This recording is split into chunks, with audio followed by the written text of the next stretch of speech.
Hello, I am Holly Longdale. I'm the lead producer of World of Warcraft Classic. And hello, my name is Kevin Vigu. I am a senior software developer on World of Warcraft Classic. So the big question I have, I mean, obviously you did regular retail classic, then you went to Burning Crusade. Now we're getting into probably the most beloved expansion, which is Wrath of the Lich King. How do you are you gonna keep doing this? Like, what's this process? Because it's such a weird, it's an interesting, but such a weird development process. Because, all these games usually evolve, not devolve or not revert back to where they originally were.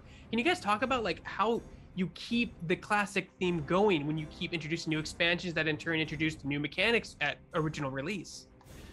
Great question. So much like the players themselves, and as you point out, this is a very unique process. And I would say, we all feel pretty blessed to be part of this, phenomenon that is classic. Just for clarity, Kevin was on the original classic team when it was considered like a side project, like the fans wanted it, we're going to do this little thing, and then it exploded, as you know. I joined the team shortly after, and there's this tide that grew, and it just stayed there. And part of it is everything we do is tied to the community and what the community wants, because Classic, after all, is a love letter to our fans.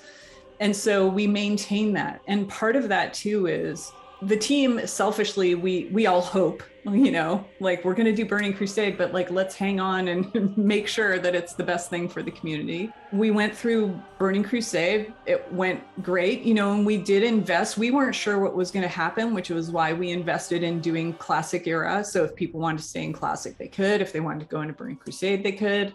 And we saw that the majority moved on into Burning Crusade. And so, we've over time been monitoring, weren't sure, like, are they going to still love it, still love like what Classic is, which is, the vision is highly social, a simpler time, the world is a character, and those kind of pillars have evolved along with us, guided by the community and what's resonated with them. And it seemed pretty clear to us, I don't know, maybe 6 months ago, it's like, yeah, Wrath is a thing. That's absolutely a thing we should do. And not only because of the population, not just looking at the tide of the community continuing to enjoy the game, but this team spends a lot of time just checking the community discussion, influencers, content creators, press, like we look at everything just to see, what the thoughts are, what the asks are, how it could be better the next time, and all the wide range of requests. And then we start piecing that together. And one of the things when we talk about, yes, we grow and react with the community. One of the other aspects of this was, the question came up, are we going to do Burning Crusade era servers? And we thought, well, we learned something, Burning Crusade era servers. We did learn moving into Burning Crusade that pretty much the majority moved on. They wanted to get into the next thing, that moment of like entering into a new world, a new expansion. So a couple cool things have happened. One is, we feel comfortable. We're not going to offer Burning Crusade era servers this time. We don't want to split our community into three. But we have, with Season of Mastery and this idea of seasons, created this whole opportunity that if the community demands it later and they are looking for a Burning Crusade opportunity, we can explore a season for that, or for any other, crazy idea we might want to come up with that is inspired by the community itself, which Season of Mastery was. So again, to your point, there is nothing regular about what we do. It's completely informed and fueled by the community itself. And as you'll hear us talk, that theme continues about, we're always examining what does it mean to be classic and how are we different than the modern game, and leaning into that and being that game for our audience. And no, there's nothing regular about it. It's interesting you bring up, because I mean, a lot of our community has talked about like, well, if I'm just going to stay in the Lich King expansion, sounds like you've seen those numbers. I mean, like, well, you were concerned that people weren't going to leave Azeroth and go to Burning Crusade, just keep playing Classic, but apparently they like you said, they went, which is great, because like maybe sometimes people don't know what they want until it's in front of them, and then they realize, oh, it's not what I wanted. This is what I wanted. Again, it's a big trial. It's a trial. I think it's game development's constant trial and error with when you're doing stuff, always. Yes. Ever evolving. Kevin, can you talk about some of the tools that maybe, as we get better in technology moving forward, like you have better server technology, graphical technology, communication technology, computers just in general. Does that help you when you're going back and trying to implement, like, say, like an older mechanic that might have been the only way they could do it in Classic? Does it make it easier when you have all this new technology? Do you have to kind of reverse engineer everything and build it up again? Yes and no, a bit of both.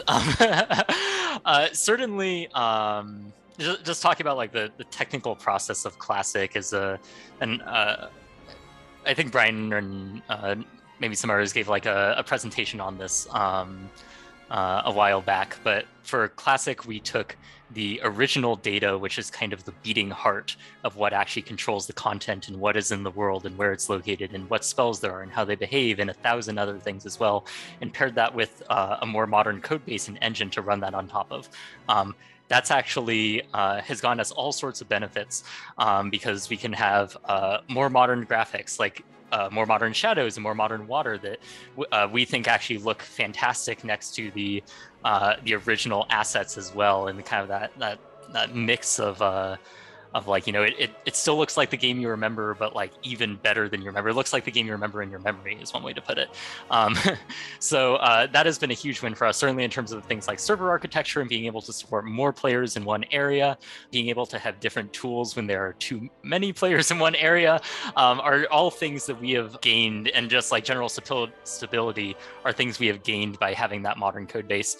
And it also helps us build new content or potentially rebuild things. Like when Holly was talking about Season of Mastery, there's so much new content that we've created for that season, mostly in the form of boss mechanics that still stay true to those, like, they look like classic boss mechanics. They're using those original assets, and they're kind of like that level of what you would expect from the raid, but at the same time, they're using things under the hood that are way more advanced in the engine than would have ever been able to be done in the original release of Classic. So those have been huge technological wins for us. But to steal a phrase from Holly, it's not as easy as save as Wrath of the Lich King. Therefore, in part because Classic. There we go. Yeah, it's sort of like to use the analogy, it's sort of like almost imagine you have a jigsaw puzzle where the only pieces that haven't been put on are the edge pieces, and you're like, okay, I just need to put on the edge pieces.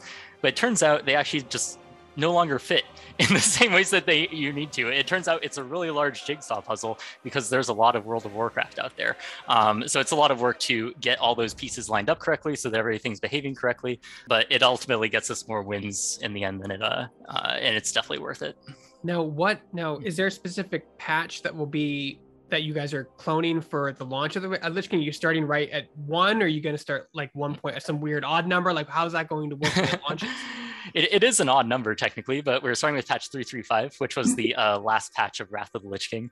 That's staying in line with what we've done for Classic and Burning Crusade Classic before that, where we branched off of the last patches of those original releases.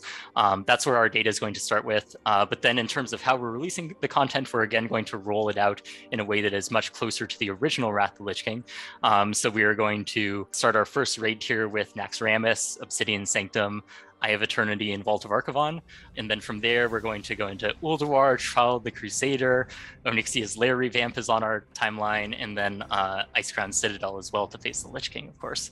Yeah, it's a huge archaeological effort, like the painstaking detail of, even if they're starting with 335, there are things they have to peel back from 335 because they weren't available. It's just like the amount of focus and detail and checking. We have a reference client that is Wrath reference that they look at to see how it behaved then. And then we're also searching all kinds of databases and, reference material just to make sure we get it right.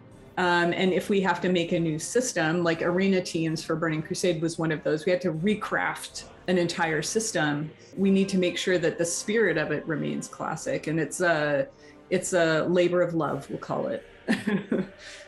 Now, I know one of the controversial things about the classic player base is the paid character level boost. People have said, "Oh, it's ruining the game" or whatnot, but people are using them. So, like, if a community is using it, but people are complaining, like, how do you decide what to take out, what to keep in? Like, can you talk about that little process?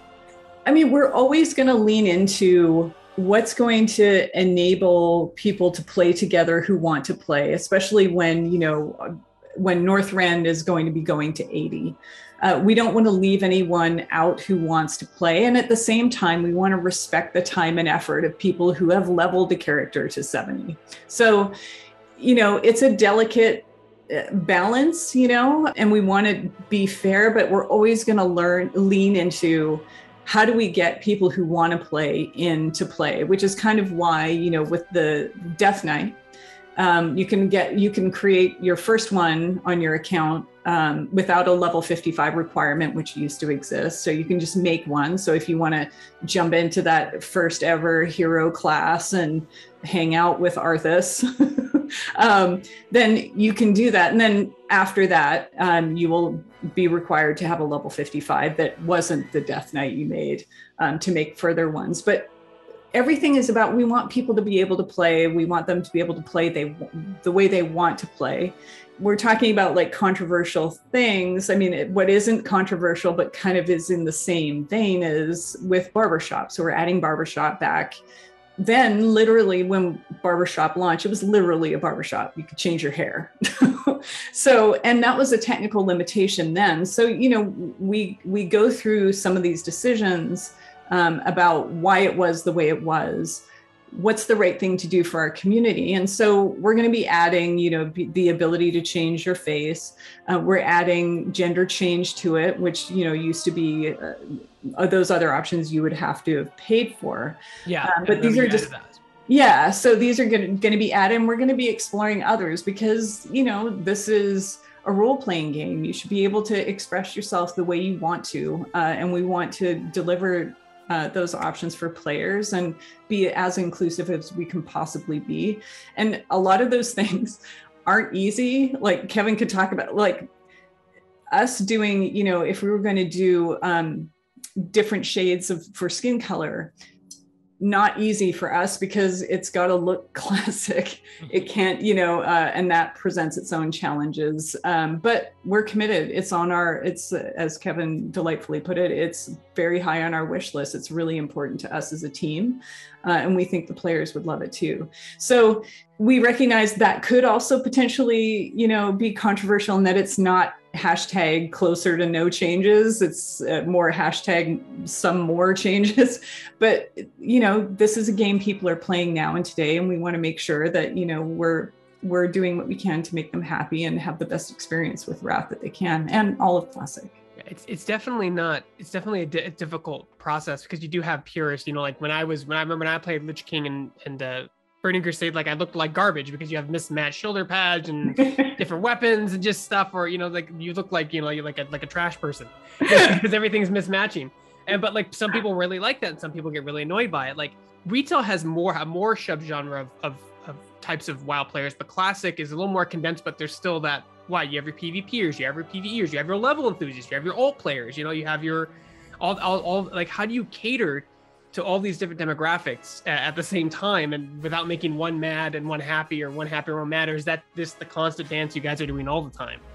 That's a really insightful question, actually, because it's really getting at the core of almost one of the reasons. There are many reasons why we're excited to make Classic, but one of the reasons why I get so excited about Classic, and it's that it's different than what players have been being, than what you consider to be like a modern World of Warcraft expansion with all the modern conveniences and stuff like that. Like if you want to play that version of World of Warcraft, and I play both versions.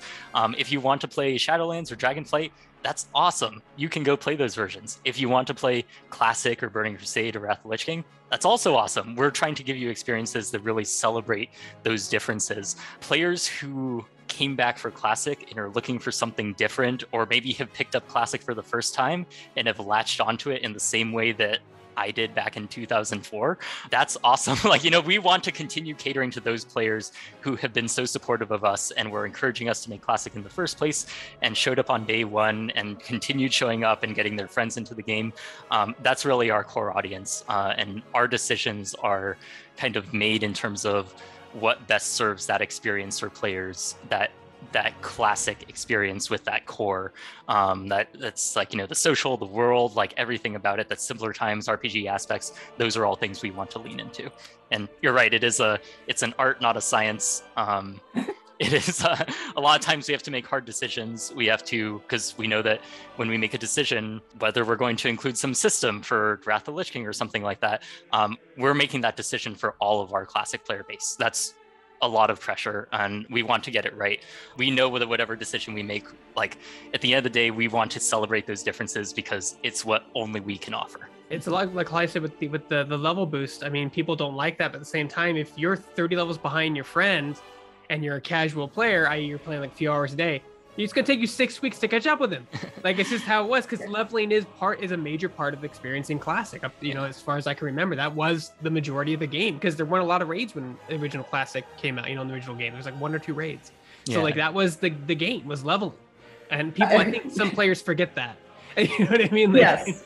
Yeah. And I will say, you know, one of the things we hope might relieve some of that tension is that the Death Knight will be available at pre-patch, and there's going to be a healthy amount of time to be able to level that up to get into Northrend. So we hope that, you know, it's not a perfect offset for, you know, that concern by some of our audience, but you're right. Like people appreciated them because for that reason, you know, you want to be able to jump in and play with your friend. So yeah, we're doing our best to provide all the options with while remaining classic in that sense. But yeah, I mean, man, if I can tell you, this team would love to please everyone. Every day. They're a very passionate group. We all are. And we get sad when people are sad, but we're always looking for the momentum, you know, what the trends are and what we think is the right thing to do based on what we've learned from our players. I think the most frustrating thing for me to see or read online is when someone says, no one wants this, because it's the most inaccurate statement you can say. It's like somebody asked for it because they put a team of 20 people working on it. So it's not nobody wants this. Maybe you don't want this, but yes, these people do want this. This genre of players do want this. And it's like you said, it's a balancing act, and it's tough. You never want to make one side angry, but sometimes it's unavoidable, you know, like it's game design. You know what I mean? Yes. It takes time and effort to fix, especially in a living world that has an economy and community and everything like that. Slow and steady is better than knee-jerky in every situation. It's hard to remember that at times. Yeah. So the race to servers first is kind of a thing now. You guys obviously leaned into that in Season of Mastery. Like, how did that come about? When you released Classic, I remember reading about it, like servers first to wipe Onyxia, server first, and now it's kind of like its own mini game within the world. Can you talk about how that evolved? It evolved quite organically, I think. Like, I remember, like, we had bets the first week that Classic was released on how fast people were going to kill Ragnaros, and I forget how quickly it was, but I'm pretty sure it beat the fastest bet by a significant amount of time, just in terms of how optimized players are now and how willing they are to, like, you know, dive deep into this game that they love and optimize it. And we think that's awesome. Like, whenever there's a new raid release, we put up a bunch of different streams and watch it as a team, and we're like, oh my god, these skips they're doing, like, I didn't even know you could do this. Like, you know, there's the way players blow our minds as they're doing it is actually really cool, and it's very community driven. That's one of the things that makes, you know, World of Warcraft as a whole really special, is those organic moments that you get to have where it's just the community came together, a bunch of individuals decided that this was what they were going to do, you know, and it just comes together in this way that we as developers never really predicted it would. Yeah, that's been really cool. And we've obviously leaned into it also with, just because of how we do those raid unlocks, we're able to do them at like a worldwide time and stuff, which we plan to continue doing going forward for Classic, just so we can continue having that worldwide race. Is it interesting to look at, because in Classic, all the servers have their own contained worlds, like their own little, like, I don't know, what's the Kryptonian world that Superman has? I forget, Kandor, right? They're all like, there's many versions of Kandor. Like, do you look at those servers and see how like one is drastically different from another in terms of economy or race or class or whatnot? Do you have any funny stories you could tell for that information? I mean, we do. Can you say them is another story. Yeah, I mean, oh man. Yeah. So with World of Warcraft, like particularly, we're always watching. So I'm a game data nerd, so I'm checking our data pretty regularly, and so does we have an entire team dedicated to, like, if we have questions about what our players are doing, they will give us that data, and we have the benefit of looking at a global audience and seeing how things are different. And what's incredible to me is how even regionally things are different. And that's one of the great joys and challenges we have is, as this game, how can we serve all of the communities around the globe, which is such a unique opportunity as an MMO. And it's impossible to get everything right, but we're at least aware, and we're constantly planning how we can correct things. We look for opportunities to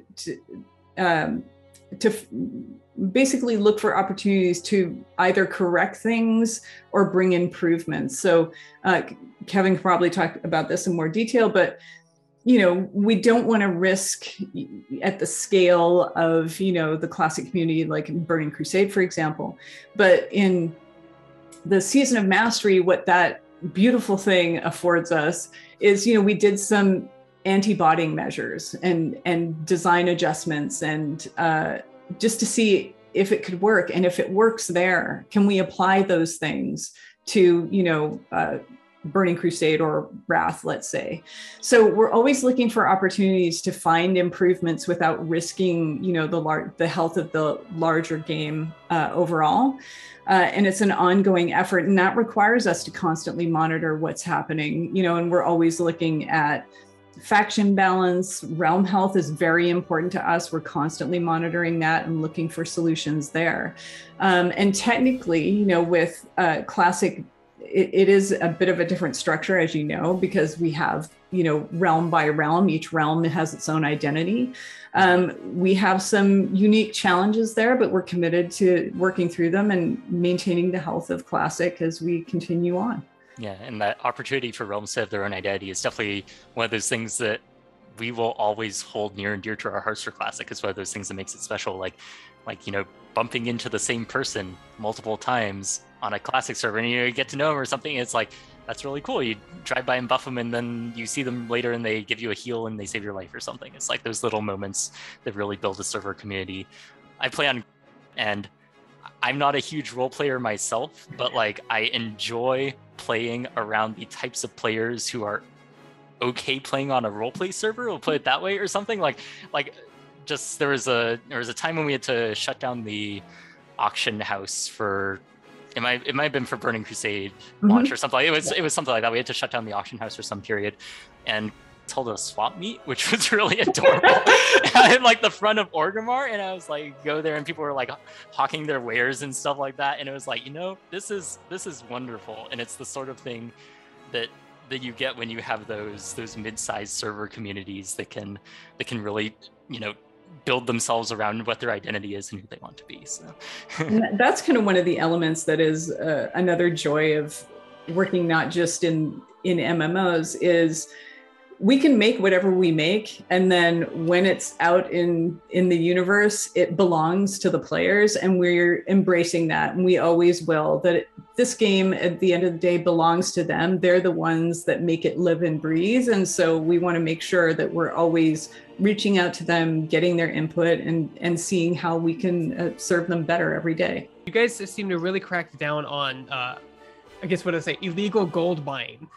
On the game recently. You guys have really kind of stepped up, because it can crumble the economy very quickly if someone decides to buy a bunch of gold out of nowhere and start doing stuff. Can you guys talk about that process and why you're decided to kind of step up in these last, I want to say this last year and a half, and really kind of crack down on gold buying from third-party sellers in game? Go ahead. No, go ahead, Kevin. Yeah, I don't have all the details to be honest, but we have like an entire team that is dedicated, a risk team that is dedicated to that sort of behavior, botting, gold selling, anything of that nature that is going against the principles of play nice, play fair in our games, and they do that in Classic as well. It's an ongoing battle, and probably will be for a long time to come, because it's a constant arms race between how we can crack down on people and their advanced methods that are continually getting more advanced. But it's definitely something that we hear the community on, and is always on our radar. Yeah. And do you guys have a release date for the Lich King Classic? Or, I mean, can you give me a year or it's this year. Ooh, this year. Okay. Yeah. 2022. That's great. Hey, I'll take it. Oh, great. Good.